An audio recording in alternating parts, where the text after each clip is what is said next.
Discourse 14. September 30, 1937 Boston, Massachusetts. Beloved students of Boston and all who are here from other parts of America, I wish you to know today, for your great strength and encouragement, that 3 great achievements have been accomplished thus far, during this class. 1 concerning your city of Boston and 2 concerning your beloved America, our beloved America. They are achievements, which we could scarcely have hoped for, when this class began. The law does not permit me to give you a detailed explanation of this at the present, but whenever it does, you shall have it.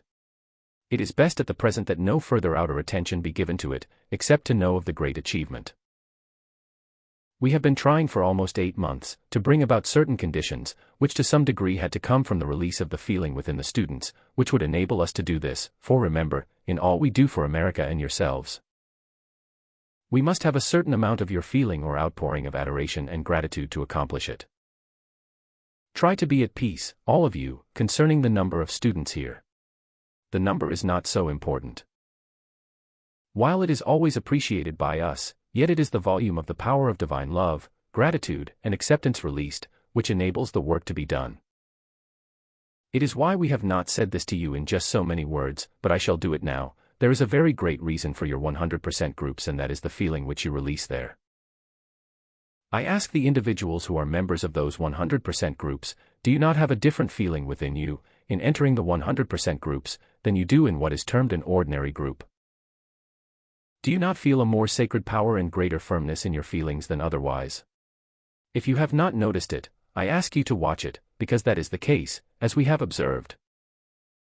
Whatever will call forth from you through the feeling, the most divine, the most sacred feeling of the power of achievement, gives you the greatest power, not only in your assistance to America, but to your own individual world. It is why every earnest, sincere student should watch.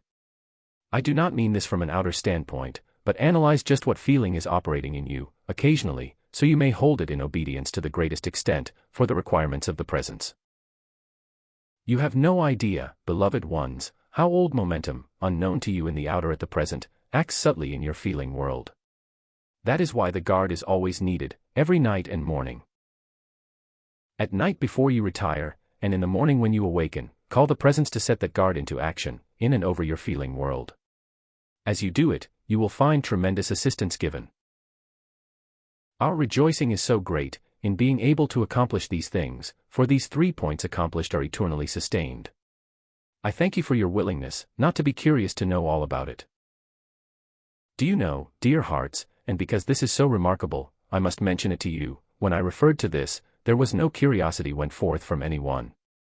That I consider an amazing achievement within you. You rested in what I said. Thank you with all my heart.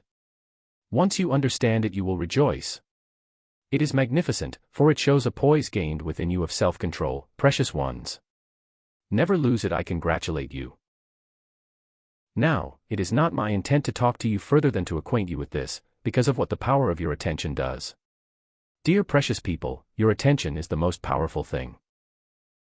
Once you can realize the fullness of what you can do by the power of your attention, there will not be one thing in the world which will retard, interfere with, or bind you any longer. Your attention upon the I Am Presence is the release of infinite power for every single requirement of yours or whatever you might wish to do for others. In my closing words, I want to assure you today, there have been released into this room, perhaps the most powerful healing currents in any of the classes. There are so many calling forth to this class for assistance from all over America, that we are releasing this intentionally. Now will you be kind enough by the power of your attention, to direct these currents of energy to anyone whom you know to be worthy, or to whom you want to give assistance, so they may have the help. It is a wonderful opportunity. Also, while I have this opportunity, I wish to thank the people of Boston, who have come here for the first time, who have accepted, and who have already received such a great blessing. I assure you, each one, that it is just the beginning of the freedom and blessing, which you can have and call forth into your world.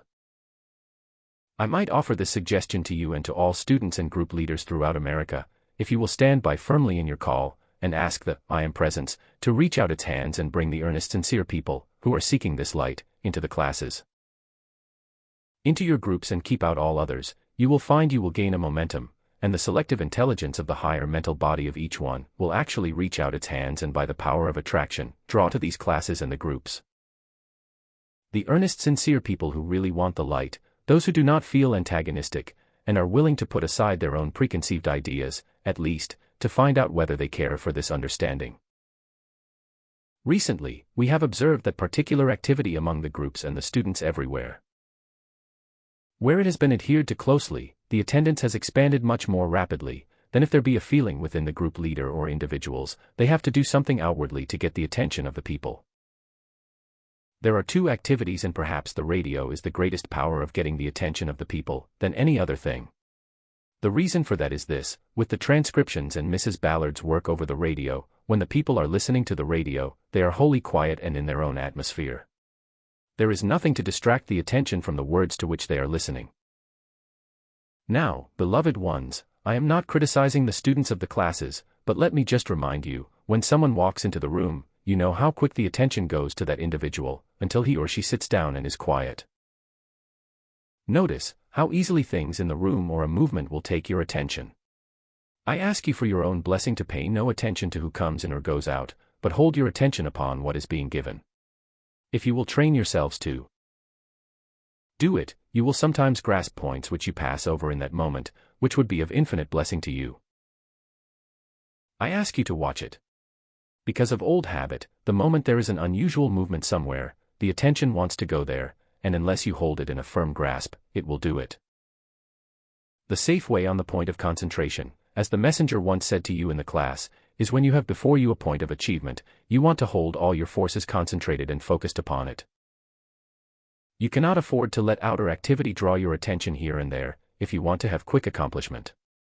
As you hold your attention steady, it holds your forces in its one direction. Then, hold it steady there, until the power surges in, and all of a sudden, like that wave of hand, it bursts through and the accomplishment is complete. That is the power of your outer cooperation, in calling the great powers of the presence forth, to any given requirement. As you watch and train yourselves to do these things, you can have so much quicker results in anything, which you call forth into action. So will you watch it just within yourselves, not in others. Just take yourselves in command and see how you can best and most quickly utilize the powers of the presence which you are calling forth, and hold your outer in an absolutely immovable focus, until the accomplishment is complete. As you train yourself to do these simple things, it becomes the most marvelous thing in your life. Now that does not require any great effort, so to speak, but just a great calm determination to do it. Try it, dear ones, and see how great the blessing is which will be yours. I wish to thank every one present and at various points all over America, for the assistance in releasing the power from the physical octave, which has enabled us to accomplish these wonderful things. Then, may I ask you to do the same thing within the individual. Now these achievements have been accomplished, do not let down. Watch it, do not allow your outer self to let down or feel, now that is accomplished, we can ease up. You know what the outer self does, it wants to rest. It does not need it. Say to it, now go right on. Give praise and thanks for this accomplishment and say, mighty I am presence, sweep in and accomplish the next thing with your infinite power. Feel your great joy and enthusiasm in the next accomplishment. Oh, dear ones, it is so wonderful. It is so tremendous. Once you understand what is being accomplished. We have faith in you, in every I am student in America. Will you not, in our faith in you, stand as one great pillar of light, each one of you to all the others, and have all that is required? My love and blessings enfold you, each one, always, and I say to those who have come so great a distance, whatever we can do to add to your freedom, your supply, your happiness, shall be done. I thank you.